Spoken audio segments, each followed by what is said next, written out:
to the dominant foundation-guided corporatist curriculum.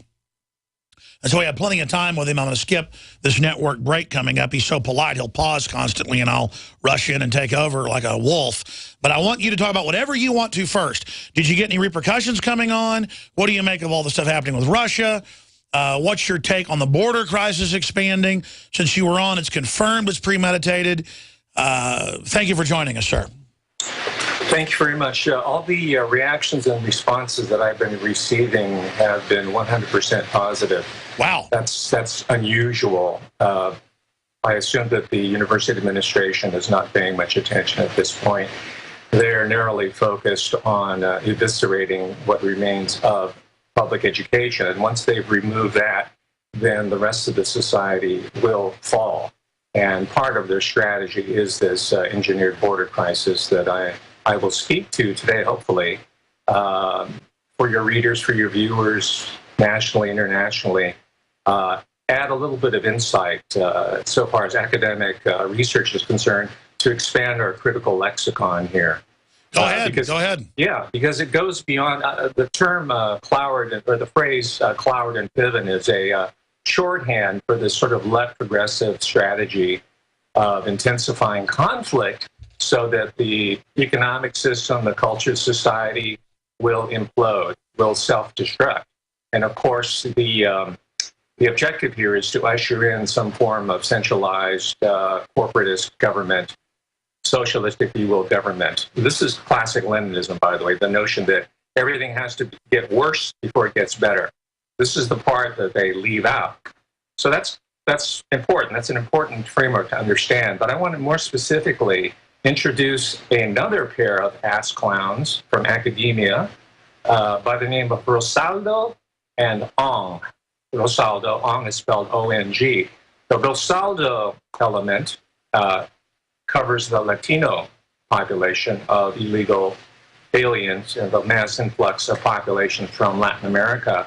And the Ong component addresses the large influx of impoverished Asians, which are going to be the next phase of it. I don't know when that's going to happen. We're looking at Central American illegal aliens currently, but by and by there will be bringing in, that is the people who are orchestrating to bring in large numbers of people from the probably the Western regions, the politically unstable regions of China.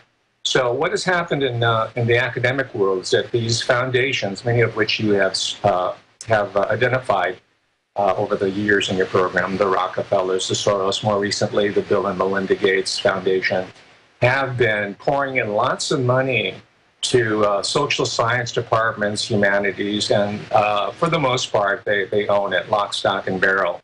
And they brought forth these two individuals. This person's name is Renato Rosaldo, formerly professor of anthropology at Stanford University in Palo Alto, right? This is Yale, Skull and Bones West. Yeah, he was there. Now he's at NYU, New York University. He retired from Stanford. And what NYU does is they take retired professors from name brand, prestigious institutions, and they hire them and they start their second career there. And the other person is a little bit further up north, and that's sort of Silicon Information IT, Skull and Bones, Bohemian Grove territory. Her name is Aiwa Ong. She's a Malaysian Chinese, Straits Chinese, Peranakan as they're referred to.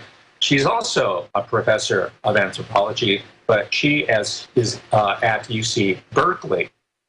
Now, these two people, unbeknownst to the general American public, have articulated, they've redefined what citizenship is. Very clever, very clever. They've redefined it so that we have now 2 or 3 generations of university students, graduates and graduate students, professionals, people who are in public policy, attorneys, you name it, who have now been imbued with this this ideology that people like and there are others as well. These are the 2 main people that I've identified that Rosaldo and Ong have cultivated. All right, and remember, by the way, that Barama Mama, that's Barack Obama. I just kind of conflate his name to Barama, but Barama Mama, Stanley Ann Dunham, was also an anthropologist, was she not? She was a cultural anthropologist. She was trained as an anthropologist, by the East-West Center, which has CIA connections at the University of Hawaii. She was sent over to Indonesia to supposedly study indigenous cultures. And what happens is that research gets kicked up to the big boys, and they figure out how to go in there. They read the ethnological literature, and they can use that in order to destroy the indigenous culture, so they can bring in their shock troops. That's what they did. Right after she gave them the info, they engaged in a bunch of extermination. Yeah. Absolutely. So you're already connecting the connections between the anthropological sciences, Rosaldo and Ong, and people like Dunham, who are more prominently It'd be like known. Space aliens if they wanted to take over, putting humanoids in to blend in and study things before they attack. Absolutely. You know, this, I was reading Mongol history, culture, military strategy. They always had people, they didn't just come in there and charge on their Mongol ponies. They always had people going into the local culture, asking questions, fitting in, trading with them, gaining intelligence, identifying their vulnerabilities, learning a little bit of their language, their culture, their folkways, and then taking it back to the Great Khan. And then they would come in and invade. So this is a really old pattern strategy. And this is what's going on right now here in 2014. So what Rosaldo came up with is this notion of cultural citizenship. Cultural citizenship. Now, this is already beginning to destroy our common understanding of citizenship, which is black and white. Either you're a citizen or you're a non-citizen. And even further, this is a direct attack on the nation state. This is a direct attack and assault on this notion of national sovereignty. And as you spoke to it earlier in this very program, it's not really about borders, it's about national sovereignty. And to reiterate, to underscore what you said previously, why is national sovereignty important? Well, it is a firewall. It's a protection of Americans or any other nationalities against these global centralized banking families of ancient origins who want unipolar absolute power, whether it's orchestrated from the City of London, Geneva, one of their centers. And we're all going to suffer for it. I mean, if you think your government today is inaccessible, is not listening to you, and is distant, and you think you're alienated now, just try to appeal for a redress of grievance to a global centralized government. It's going to be impossible. When there's no borders, no one can communicate with each other, and they have little racial and ethnic leaders that are part of the new Politburo under the corporations who are exempt offshore. It's the ultimate form of neo-feudalism. Absolutely. Yes. We're going back to the feudal model, the high-tech techno-fascist, as a friend of mine, Doug Kellner at UCLA, calls it, techno-fascist overlay in order to manage this, which makes it much more difficult to well, how do you, I mean, I want you to continue to break down how they're redefining things and who these people are, because it's important to actually see, you know, who these big foundations are funding and what their plan is. But after that, I just want to ask this now, but answer it now or later, because I don't want to interrupt you. But how do you communicate to people from Eastern Europe or people from Guatemala or people that grew up in dirt floor villages? How do you communicate with them this information when I'm talking to PhDs in sociology and they can't even understand it? It's all written, you know, in the globalist manuals. You've read them. You're smart. You get it. I've read them. I get it. But then it's so alien to the average person because they're not premeditatedly technocrats who see people as things to be programmed. I just don't know how. It's so simple, but it's also so complex. Well, the average person and the audience that I'm trying to reach are undergraduates, either in the United States and the English-speaking world. These are the people that are going into the professions. These are the people who are the educators, and they have gone now through 3 or 4 generations, 4 or 5 years I count as a generation, of Rosaldo and Ong being programmed to accept this model of society and politics and government. They accept it. So what I'm trying to do is to identify the origins, the sources, and name names on who is responsible for this takeover in an academic culture. And these are 2 individuals of a larger complex that's heavily funded. I'm just using them as a shorthand. So once we educate these new generations of undergraduates on, and of course they accept it blindly. These are professors and they have no frame of reference. So they just uncritically ingest everything that these people are saying. They're like sponges. So you're saying the answer is what you're doing. Be bold, get threatened, but you're doing it.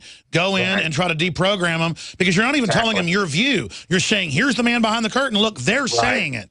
They're saying it. So I'm sorry to interrupt. Let's move on to the next person. And there's a second part to it, which is what are the alternatives, which perhaps I can speak yes, sir. to at a later date. Maybe you can have me back on for a back-to-school special. I have a program that's going to rock the foundations of the University of California, because it's not enough to just diagnose the problem. We also have to come up with solutions. So yes, going back to your analogy of the sponge, what I'm trying to do is squeeze out all the dreck out of a SpongeBob and fill that sponge up with important information, like this notion of cultural citizenship. And what does it really mean to be an American, Honduran, a Russian, as opposed to being someone who's a Spanish-speaking person who happens to live in the United States, who's going to be part of this massive welfare system or part of Section 8 housing. I was about to say, under this globalism, this cultural Marxism, this cultural citizenship,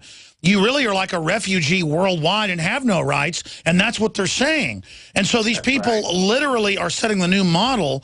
And it's a borderless, landless vagabond who doesn't even know how to work the system.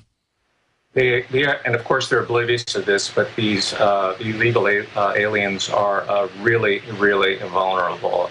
They're like a mobile, weaponized shock troops here, and they're going to have to do the bidding of the people that are controlling them, which will be primarily Latinas now for the Central Americans and it's a slave army. It's a slave army. It's the reserve army that Marx wrote about. The lumpen proletariat, as we refer to it, that is used historically to destabilize regimes. They're the ones that have the pitchforks and the torches. But in this case, it's being directed against the middle class. So I'm addressing the middle class, the educated middle class, the undergraduates of the University of California, the University of Texas, all the great public institutions. And from there, we will educate the larger public just by being in administration and in government and the field of law and medicine, you name it, because the medical profession is... Professor, really something just clicked. Normally what you cover gets a lot of attention, and obviously your interview here got a lot of attention in the alternative press, the new press, but they're smart. They threatened to cut your pay or fire you or whatever. You didn't back down. You're a well-known figure, respected. Now they realize that didn't work, so they're trying to ignore this and hope that, because obviously you're ready to be persecuted, you're ready to use them coming after you, as you said last time, to bring more attention to this authoritarianism. So they're being smart. They're choosing to fight when they want to fight. And I would imagine that'll come somewhere down the road against you. They'll come sneaking in the night. Well, my back-to-school special is going to flesh them out. They're not going to be able to ignore my back-to-school special, which I'm going to roll out in about another 2 or 3 weeks, maybe, right around the time that everybody's going back to school. Right now, there's a vacuum, right? No one's paying attention. That it's the summer break. But let me continue. That's Rosaldo, cultural citizenship. I'd like your viewers, your listeners, to ponder that term, his innovation, and they're rewarded, of course. They're given status. They're given more grants. They're given prestigious academic posts, and they've been brought to Washington, D.C. to chit-chat with the political leaders and probably the intelligence community. So this was in 2003. It's relatively recent. This is why we're still talking about Cloward and Piven, when we should be talking about Rosaldo and Ong, right?